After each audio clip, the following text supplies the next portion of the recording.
There you go. All clean now. It's a beautiful morning outside. Maybe we can go out later. For 3 years, she'd bathed him, fed him, spoken to a man who never answered. But when his fingers tightened around her wrist that night, strong, deliberate, impossible, Amara realized the most dangerous thing in that penthouse wasn't his enemies.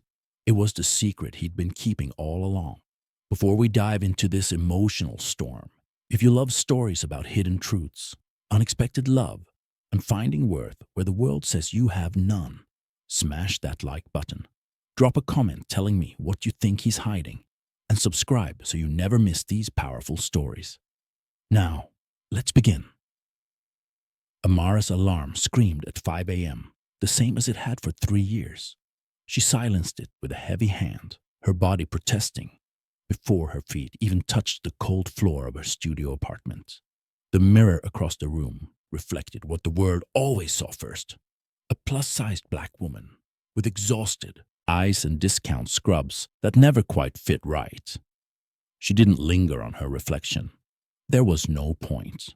By 6:30 a.m., she was on the train heading toward the luxury district, where people like her only existed to serve. The penthouse appeared through morning mist like something from a nightmare. All black glass, steel beams and windows that swallowed light instead of reflecting it. Inside, Kaijang sat in his wheelchair facing floor-to-ceiling windows, his silhouette perfectly still against the rising sun. His expensive suit was immaculate, his hands resting motionless on the armrests. To anyone watching, he was a statue, a prisoner in his own body. But his eyes were recording everything. He'd heard the elevator open, heard her careful footsteps on the marble floors. In 3 years, she'd never been late, never been careless, never treated him like the monster the news articles called him. "Good morning, Mr. Zhang." Amara's voice entered the room before she did, warm and steady like it always was. She set down her bag, rolled up her sleeves, and approached him with the same gentle respect she'd shown since day one. His face remained blank, unresponsive. She didn't mind. She never had. "It's Tuesday, which means physical therapy after breakfast," she continued, moving to open the curtains wider. Sunlight flooded the room, and for just a moment she caught something in his eyes, a flicker, a shift. But when she looked directly at him, there was nothing. Just a paralyzed crime lord. Just a job that paid her bills. Just another day in a life where she was invisible. What Amara didn't know was that Kaijang had been counting those days, every single one. And today, the count would finally end. The routine was sacred. Amara knew every inch of it. How he liked his coffee, black, barely warm. How to position his arms during stretches, gentle, never rushed. The exact angle of his wheelchair by the window, facing the harbor, always the harbor. But routines were also where truth hid. "You know what's funny, Mr. Zhang?" Amara said while preparing his breakfast, her voice echoing in the massive kitchen. "I've been doing this for 3 years, and I still talk to you like you can hear me. My mama says I'm crazy. Says I'm wasting my breath on a man who doesn't even know I exist." She brought the tray to him, setting it on the side table. Her hands, thick and capable, arranged everything with care. "But I think you do hear me. I think you're in there somewhere, just trapped." She smiled sadly, adjusting his collar. "I know what that feels like, being trapped, being invisible." Kaijang's chest tightened. If only she knew. The morning continued. Physical therapy, medication, a sponge bath. Amara hummed while she worked. Old R&B songs her grandmother used to play. Her touch was never clinical, never cold.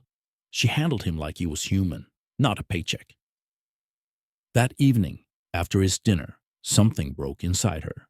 She'd received a text during her shift. Another date canceled. Another man who'd seemed interested until he saw her in person. The words still burned. "You're nice, but I'm looking for someone more active." Amara sat in the chair across from Kai, thinking he couldn't see her face crumple, thinking she was alone. Why am I not enough? She whispered, voice cracking. I'm kind. I work hard. I give everything I have. But the world looks at me and sees less. Sees someone who doesn't deserve to be chosen. A tear rolled down her cheek. She wiped it quickly, embarrassed, even though she thought he couldn't see. I'm sorry, Mr. Jiang. You don't need my problems. But Kai Jiang's right hand, the one resting on the armrest, twitched, just barely. His jaw clenched so slightly that no one else would have noticed. He'd heard every word, felt every ounce of her pain. And in that moment, the man who'd built an empire on ruthlessness felt something crack inside his carefully constructed walls. She was wrong. She was enough. She'd always been enough.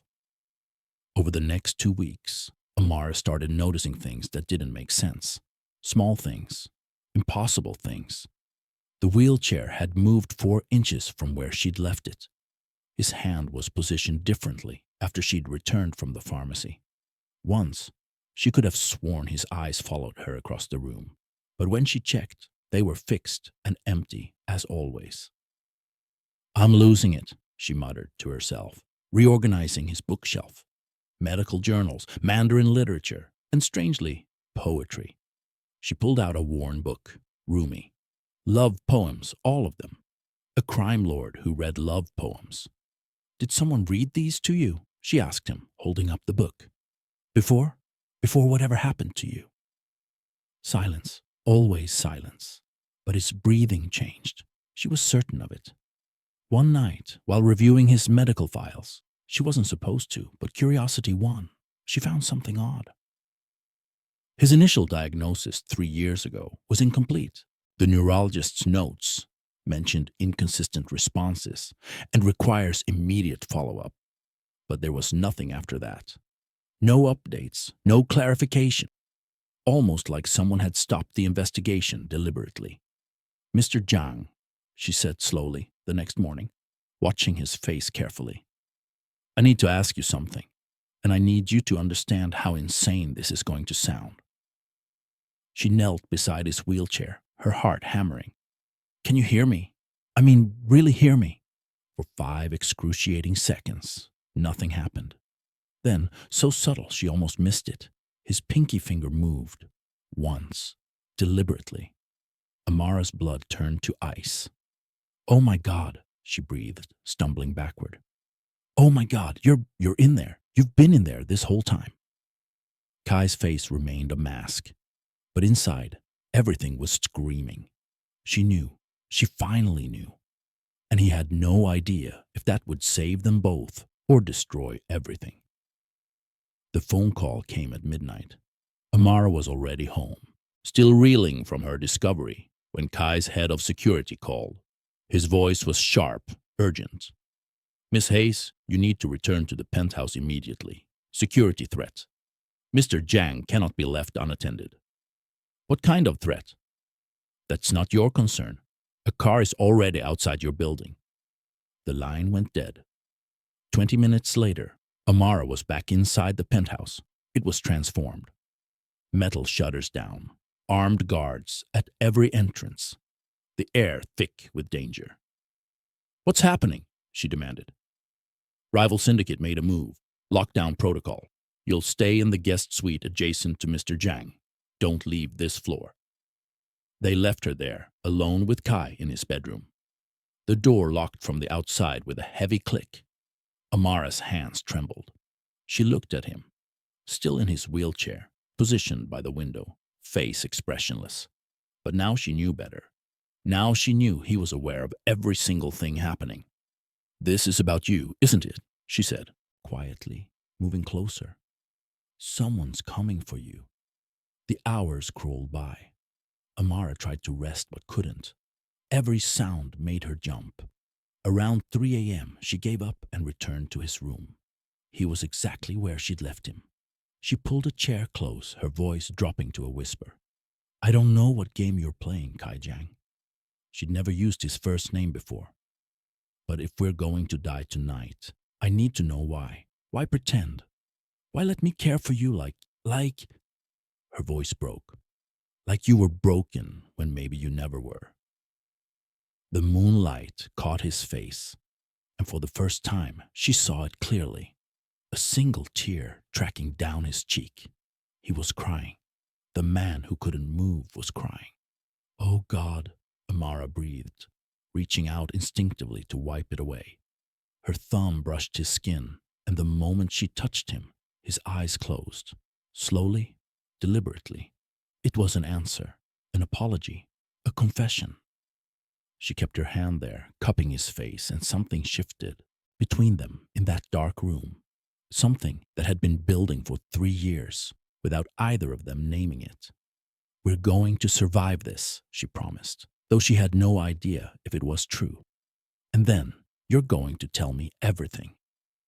His eyes opened, meeting hers fully for the first time. And Amara saw it, the man behind the mask, lonely, terrified, desperate to be known. Morning light broke through the locked windows. The lockdown continued, but the immediate threat had passed. Amara hadn't slept. She'd spent the night in that chair, watching Kai, her mind racing with impossible questions. Around dawn, exhaustion made her bold. "I'm going to search this room," she announced, "and you're going to let me because you owe me that much."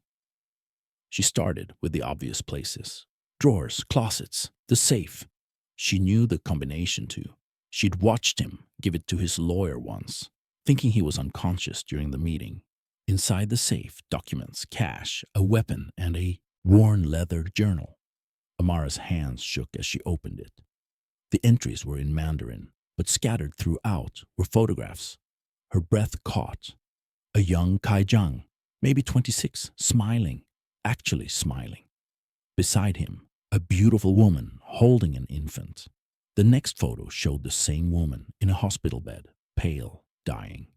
The baby in intensive care. She flipped through pages, piecing together the story through images and dates. His wife had died from complications. The baby, a son, had survived only 19 days. The final entry was dated 3 years and 1 month ago, right before his paralysis began. "You wanted to disappear," Amara whispered, looking at him. "This life took everything from you, and you wanted to vanish without them actually killing you." His jaw tightened. Confirmation. "So you faked paralysis, became invisible in plain sight, let everyone think you were powerless while you—" She paused, finding more. Transfer records, encrypted accounts, plans. He'd been systematically dismantling his organization from the inside, transferring money to victims' families, feeding information to federal agents through intermediaries. "You're not the monster," she breathed. "You're trying to destroy it from within." Then she found the recent entries, pages and pages in Mandarin that she couldn't read. But her name appeared again and again. Amara, Amara, Amara. "What did you write about me?" she demanded, holding the journal up. For the first time, Kai's lips moved. Just slightly, forming silent words she couldn't hear. But she didn't need to hear them. She saw it in his eyes.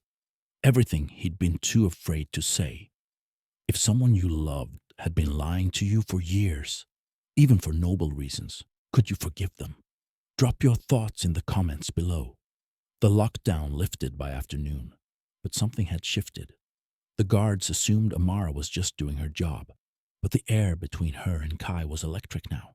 She'd stopped pretending not to know. "I'm going to read to you," she said that evening, settling into her usual chair with his poetry book. "And you're going to listen. Really listen.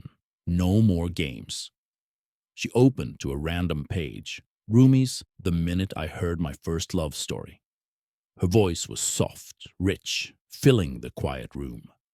"The minute I heard my first love story, I started looking for you, not knowing how blind that was. Lovers don't finally meet somewhere. They're in each other all along." Amara paused, looking at him. "They're in each other all along. That's beautiful, isn't it? The idea that love isn't found, it's recognized." His eyes glistened. She kept reading, poem after poem, until her voice grew hoarse. Then she set the book down and did something she'd never done before. She reached for his hand, really held it, threading her fingers through his. I see you, Kai, she whispered. I don't know why you chose this cage, but I see you. The real you. The one who cries in the dark and reads love poems and gives away blood money trying to make things right. His hand, so carefully limp for 3 years, tightened around hers. Just a fraction. Just enough. Amara's eyes filled with tears. There you are. They sat like that for an hour. No words. Just hands clasped. Two invisible people finally being seen by each other. You know what I think? She said eventually, wiping her eyes. I think you've been paralyzed. Just not in your body, in your heart. Too scared to live again after losing everything. She brought his hand to her cheek, holding it there. I know that fear. I live it every day. Scared no one will ever choose me. That I'm too much or not enough or just wrong somehow. She smiled sadly. But sitting here with you, even with all this insanity, I feel less alone than I have in years. In the dim light, Kai's mouth moved, and this time the faintest sound emerged. Barely a whisper, but real. Mara. She gasped, her whole body freezing. You spoke. Oh my God, you spoke. Bo. Tiffle, he breathed, each syllable costing him everything. You are beautiful. Amara broke. 3 years of loneliness, of being overlooked, of believing she wasn't enough. All of it shattered as this broken, dangerous, impossible man spoke her truth out loud. Everything fell apart on a Friday. Amara arrived for her shift to find the penthouse filled with men in expensive suits, underbosses, members of Kai's organization she'd only heard whispers about. What's happening? She asked a guard. Emergency meeting. Stay out of it. But Amara had never been good at following orders when something felt wrong. She crept close enough to hear the voices in the study. 3 years of this pathetic act, a harsh voice snarled. We've been patient, Jong, but the other syndicates are circling. They think we're weak. His condition is permanent. That was Mr. Chen, Kai's second in command, the one who'd hired her. We've adapted. Adapted? We've bled territory, lost income. And for what? So we can babysit a... Amara's hands clenched. She pushed the door open. Every eye in the room turned to her.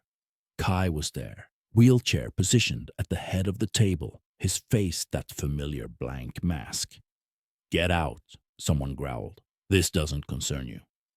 Don't talk about him like that, Amara said, voice shaking but firm. Talk about what? About how convenient his paralysis started, right after he transferred millions out of our accounts. About how he's been feeding our operations to the feds. The room went silent. Amara's blood turned to ice. She looked at Kai, searching his face for denial. He gave her nothing. Just that empty stare. You knew, didn't you? The underboss continued, stepping toward her. The little nurse, in on it the whole time. How much did he pay you to keep quiet? I didn't, Amara stammered, her world tilting. She knows nothing, Mr. Chen interjected. She's just hired help. Just a fool. Another voice laughed cruelly. 3 years playing nurse while he played us all. Amara felt like she was drowning. She looked at Kai one more time, silently begging him to say something, anything. His eyes met hers for a fraction of a second, and she saw it. Apology, resignation, goodbye. He was choosing silence, choosing to let her believe she'd been used, protecting her the only way he knew how. I want her gone, the lead underboss said. Tonight. He leaned close to Kai's wheelchair. And you, your time is up, one way or another. Amara ran. She packed her bag with shaking hands, tears blurring her vision. 3 years. 3 years of caring, of talking, of slowly falling for a man she thought she understood. Had any of it been real? Or had she just been another pawn in a game she was too blind to see? As she walked out of that penthouse for what she thought was the last time, Amara didn't look back. Some fairy tales, she realized, were never meant to have happy endings. 3 days passed like years. Amara stayed in her apartment, ignoring calls from the agency, asking why she'd quit without notice. She couldn't explain, couldn't put into words how it felt to have your heart broken by someone who'd never even admitted they had one. On the 4th night, her phone rang. Unknown number. She almost didn't answer. Miss Hayes. Mr. Chen's voice. You need to listen very carefully. I don't want anything to do with... He's dying. Amara's breath stopped. The organization voted. Tomorrow night, they're going to remove him. He refused to defend himself, refused to speak. He's just sitting there, accepting it. Why are you telling me this? A long pause. Because in 3 years, you're the only person who made him smile. I saw it once, when you weren't looking, just for a second, and I think, his voice roughened, I think you're the only reason he'd want to live. The line went dead. Amara sat frozen, mind racing. He'd lied to her, used her, let her walk away thinking she was nothing. But she remembered his tears, the way he held her hand, how he'd whispered her name like a prayer. Amara, beautiful. Damn it, she whispered. She grabbed her keys. Kai Jiang sat in his wheelchair, facing the window where he'd spent 3 years pretending. Tomorrow, it would end. The organization would make it look like an accident, and his plan, incomplete but meaningful, would die with him. He'd accepted it. After losing his wife, his son, any hope of redemption, what was left? Then he heard the elevator. Footsteps, familiar ones, impossible ones. You're an idiot! Amara's voice cut through the darkness. A brilliant, self-sacrificing idiot. He wanted to turn, to see her. But the mask had become so natural, he didn't remember how to drop it. She walked around to face him, her eyes blazing. I know why you stayed silent. I figured it out. You thought protecting me meant pushing me away. Thought if they believed I was just a clueless nurse, they'd leave me alone. His throat worked, but no sound came. Well, guess what? She knelt down, grabbing his face with both hands. I don't want to be safe. I want to be here, with you, for you. Because in 3 years, you became my person, and I don't care if that makes me stupid or crazy or... Amara, his voice cracked, raw from disuse. They'll kill you. Then we die together. She was crying now. But we die as us, not as your lies and my fears, as the truth. I can't. He shook his head. I can't give you a normal life. Can't be the man you... I don't want normal, she nearly shouted. I want real. And you are the most real thing I've ever had. His hands, trembling, uncertain, rose from the armrests, slowly, deliberately. 3 years of pretending ending in a single choice. He cupped her face, his thumb tracing her cheekbone. I love you, he breathed. God help me, I love you. Amara kissed him then, and the world outside, the danger, the lies, the impossible odds, faded to nothing. The Idiom penthouse's main hall had never seen anything like it. Kai Jiang stood, fully, steadily, in the center of the room, Amara beside him, their hands clasped. The organization's leaders sat in stunned silence. For 3 years, Kai said, his voice stronger with each word, I've been dismantling this empire from the inside, transferring funds to victims, feeding evidence to federal agents, preparing for this moment. You're a traitor, someone spat. I'm a man who lost everything to this life and refused to lose anything more. He looked at Amara, including her. You think we'll just let you walk away? The lead underboss stood, hand moving toward his jacket. I think, Mr. Chen said, stepping forward with a folder. You'll want to read these first. Signed confessions, financial records, everything linking each of you to trafficking, murder, racketeering, already in FBI hands. If anything happens to Kai Jiang or Miss Hayes, it all goes public. The room erupted in chaos. You bastard. 3 years, Kai repeated calmly. I've had 3 years to plan this, to make sure my son's death meant something, that my wife's memory wasn't tied to blood money forever. He squeezed Tamara's hand. And to figure out that redemption doesn't mean dying, it means living, really living. The standoff lasted 2 hours. Threats, negotiations. Finally, an agreement. Kai would disappear, take nothing, and never return. The organization would restructure under new leadership with federal oversight. It wasn't perfect, it wasn't clean, but it was over. 6 months later, Amara stood on a beach she'd only seen in postcards, feeling sand between her toes and sun on her face. Behind her, a small beach house, nothing like the penthouse, and perfect because of it. Arms wrapped around her waist, and she leaned back into Kai's chest. Still getting used to you standing, she murmured. Still getting used to deserving you, he replied, kissing her temple. They'd left everything behind. The money, the power, the old names. Started fresh in a country that didn't know their faces or their past. Amara, he said, drawing out her name like he still marveled at being able to speak it. Kai, she echoed, smiling. Let's go inside. The same word she'd spoken that first day he stood. The day everything changed. But this time, inside didn't mean returning to secrets and lies. It meant stepping into a home, a life, a future built on truth. She turned in his arms, cupping his face like she had 100 times now, but it still made her heart race. I love you, she said. I love you, he answered. My beautiful, impossible saving grace. They walked inside together, fingers intertwined, leaving footprints in the sand that the tide would wash away. But their story, the one that started with silence and ended with truth, would remain. Because sometimes the most unexpected love is the one that sees you when you're invisible, that stands for you when you've fallen. That proves, finally, you were always enough. What would you do for love? Would you risk everything to save someone who'd lied to you? Drop your answer below, and don't forget to like this video if this story touched your heart. Subscribe for more emotional journeys, and hit that notification bell so you never miss our next powerful story. Remember, you are seen, you are valued, you are enough.